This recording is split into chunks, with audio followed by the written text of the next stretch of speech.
দেশে আনুষ্ঠানিকভাবে ১লা জানুয়ারি থেকে চালু হয়েছে ন্যাশনাল ইকুইপমেন্ট আইডেন্টিটি রেজিস্টার বা NEIR।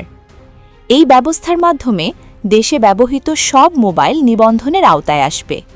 এর ফলে নতুন করে নেটওয়ার্কে যুক্ত হওয়া অবৈধ বা নিবন্ধনবিহীন মোবাইল ফোন স্বয়ংক্রিয়ভাবে বন্ধ হয়ে যাবে বলে জানিয়েছে সংশ্লিষ্ট কর্তৃপক্ষ।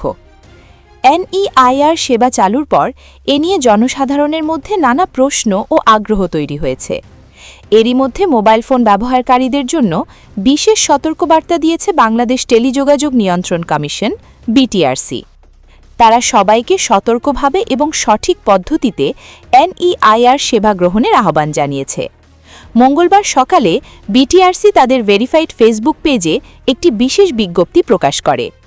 বিজ্ঞপ্তিতে জানানো হয়, NEIR সংক্রান্ত সব ধরনের সেবা গ্রহণের জন্য শুধুমাত্র BTRCর নির্ধারিত ওয়েবসাইট ব্যবহার করতে হবে।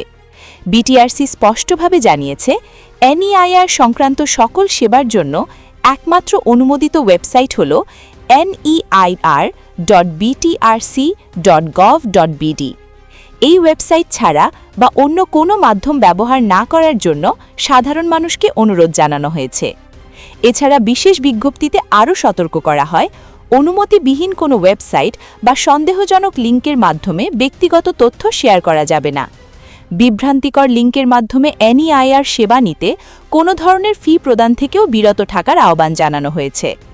BTRC জানিয়েছে, NEIR সংক্রান্ত সব সেবা সম্পূর্ণ বিনামূল্যে প্রদান করা হচ্ছে।